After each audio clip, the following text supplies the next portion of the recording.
नमस्कार, बहुत स्वागत फिर एक बार आपका देसी भारत चैनल पर। हम हैं धर्म दुबे, आपके दोस्त और होस्ट। दोस्तों, आज खुशी की बात इस वजह से है क्योंकि आज हमारे आपके भोजपुरी जगत के superstar singer, superstar actor Ritesh Pandey ji का जन्मदिन है।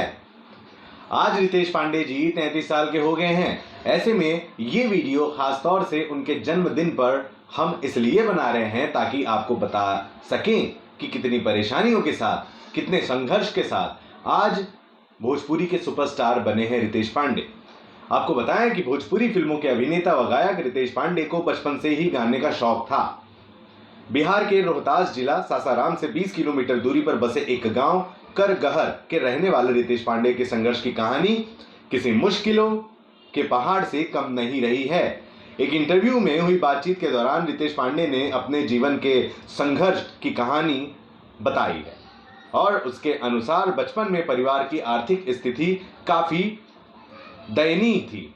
रितेश पांडे के पिता उनको लेकर बनारस आ गए। अच्छी पढ़ाई के कारण पिताजी बनारस में एक स्कूल में अध्यापक की उपाधि पर रहे। जिस विद्यालय में उनके पिताजी पढ़ाते थे उसी विद्यालय में रितेश पांडे पढ़ा करते थे। धीरे धीरे उनके पिताजी विद्यालय में पढ़ाने के अतिरिक्त बच्चों को ट्यूशन भी देने लगे। जब तक उनका पूरा परिवार बनारस आता तब तक रितेश इंटर पास कर चुके थे। बता दें कि उस समय रितेश ने बायोलॉजी विषय में लगभग 72% अंकों से इंटर पास किया था। इसे देख सभी ने उन्हें कोटा जाकर पीएमटी की तैयारी का सुझाव भी दिया। बताएं जाने के अनुसार रितेश पांडे को बचपन से ही गाने का शौक था। साथ ही जब भी वो गाया करते थे सभी लोग उनकी प्रशंसा भी किया करते थे। कई लोगों का तो ये भी कहना था कि इतना अच्छा गाते हो तो आप इसे ही अपना करियर क्यों नहीं बना लेते। जब रितेश ने पूर्ण निश्चय कर लिया कि उन्हें सिंगिंग को ही अपना करियर बनाना है, इनके इस फैसले से परिवार में सभी ने विरोध किया क्योंकि सभी चाहते थे कि 72% अंकों से इंटर पास करने के बाद उन्हें कोटा जाकर पीएमटी की तैयारी करनी चाहिए। रितेश पांडे ने बनारस के महात्मा गांधी काशी विद्यापीठ यूनिवर्सिटी से बीएम की डिग्री प्राप्त की, यानी बैचलर ऑफ म्यूजिक की डिग्री ले ली। उसके बाद धीरे धीरे गाना गाने लगे। गाना गाने के बाद भी उन्हें एक बड़ी परेशानी का सामना करना पड़ा, जिसकी वजह से उन्हें इस क्षेत्र में कोई प्लेटफॉर्म नहीं मिल रहा था। कई कठिनाइयों के चलते वे बनारस के एक स्टूडियो में पहुंचे। वहां उन्होंने एक एल्बम निकलवाया। इस एल्बम के लिए उन्होंने कहीं से जुगाड़ करके पैसा इकट्ठा किया और खर्चा करने के बाद भी उन्हें इस एल्बम पर कोई रिस्पॉन्स नहीं मिल पाया।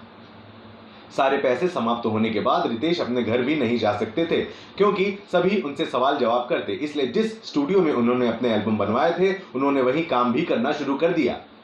रितेश ने लगभग 2 साल तक यहां काम किया। 2 साल तक उनका यहीं खाना पीना सोना रहा। जब वो अच्छे सिंगर न बन पाए तो उन्होंने रिकॉर्डिंग सीखना स्टार्ट कर दिया। बता दें कि रितेश पांडे को रिकॉर्डिंग करना भी आता है।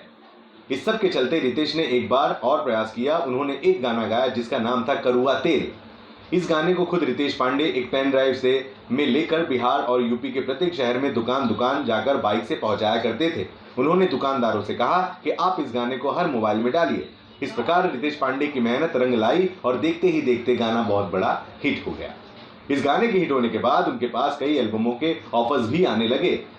बता दें कि हाल ही में रितेश पांडे ने गाना गाया, हाल ही में मतलब सालों पहले उन्होंने गाना गाया था पियवा से पहले हमार रह लो। इस गाने से उन्हें बहुत ज़्यादा शोहरत मिली। इस गाने को केवल 10 दिन में 60 लोगों से अधिक ज़्यादा लोगों ने देखा, लाइक मिले, व्यूज़ मिले। और इसके बाद रितेश पांडे जी के पास गाने की भरमार आने लगी। आज ऐसे कई गाने हैं जो ब्लॉकबस्टर बन चुके हैं।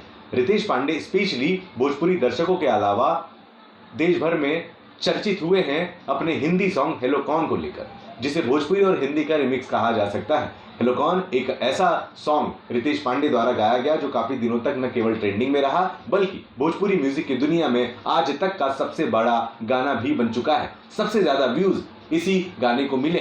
हेलो कौन गाने में रितेश पांडे के साथ जो लीडी आवाज है वो स्नेह उपाध्याय की है। और आज रितेश पांडे न केवल म्यूजिक की दुनिया के सुपरस्टार हैं बल्कि कई फिल्में भी उन्होंने हिट और सुपरहिट इंडस्ट्री को दे दी है। आज फिल्मों की लाइन है, अगर कोई भी निर्माता और प्रोड्यूसर रितेश पांडे के साथ काम करना चाहता है तो सबसे पहले उसे डेट्स की प्रॉब्लम झेलनी होती है, क्योंकि सच्चाई ये है कि आने वाले 2 सालों तक रितेश पांडे के पास इतना काम है कि किसी दूसरे प्रोड्यूसर को देने के लिए डेट्स ही नहीं। भगवान करे आप इसी तरीके से सफलता और सफलता हासिल करते रहें रितेश पांडे। रितेश पांडे जी, आपको जन्मदिन की विशेष बधाई। देसी भारत की तरफ से बहुत बहुत शुभकामनाएं आपको। आप स्वस्थ रहें, मस्त रहें, खुश रहें। दोस्तों, रितेश जी से जुड़ी कोई बातें आप भी शेयर करना चाहें तो प्लीज कमेंट बॉक्स में लिख सकते हैं, और जन्मदिन की बधाई तो बनती ही है। बने रहें देसी भारत के साथ। हर हर महादेव।